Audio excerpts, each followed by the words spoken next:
It's a balmy November day, and for fun I decide to buy a balmy November jacket. I find one that fits great, and the sales guy thinks so too. You're number one, yeah! These days are slow, so I do a word search puzzle called At the Zoo. I end up going crazy because I can't find the word lobster. Finally, the hill opens and I get to go snowboarding. I drink tea in December and I pretend that my banana is a cell phone while sitting on the chairlift with complete strangers. They think I'm crazy and I think they're investment bankers. Obviously, I fire the guy I'm talking to. You're fired! In comes January and I go snowboarding with friends. We give each other high fives and yell, woo! Woo! Woo! One of them falls in the lift line and I use my favorite joke, don't move, I'll get ski patrol! No one thinks it's funny but me, and a young lady is holding a small penguin. I don't know why. I wake up and it's February. I suspect more frequently that the Dark Lord Sauron, after failing with rings, has moved on to spoons. I recycle these spoons because I'm responsible and because a monkey falls over in March. My friends and I find ourselves sliding around in a generally downward direction, and I learn a valuable lesson regarding banana peels and me sliding on them. Then, while walking down the valley trail, my balmy November jacket gets pickpocketed, and I don't even notice till it's too late. Huh? Damn it! So I go to the rendezvous in April, where I and a friend drink some tea and have in-depth arguments about the Smurfs.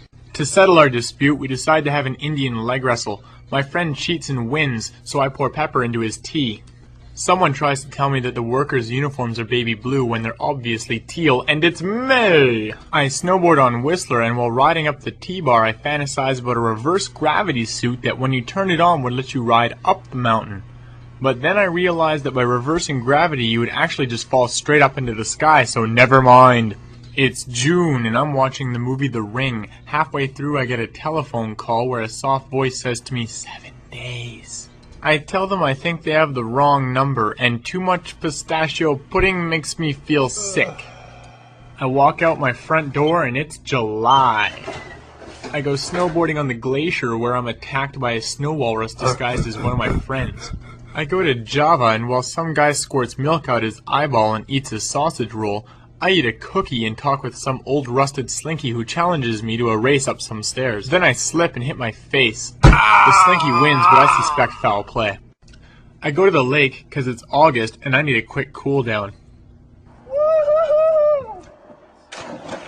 Unfortunately, the beach is packed with people and I'm starting to get a little desperate in September. Although riding on leaves is fun, I go for a stroll through the village and it's dead. An old friend calls me and says we need to talk, so we grab some Slurpees and head out for some late-night lunging down the valley trail.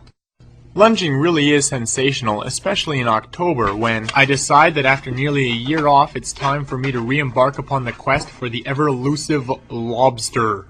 And that's when it hit me. Lobster. Lobster. L-O-B-S-T-E-R. Lobster, yes, but also streblo. Or streblo! Streblo.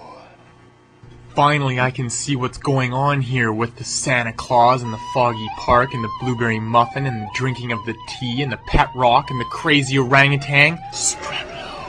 Streblo. Streblo! Streblo. No!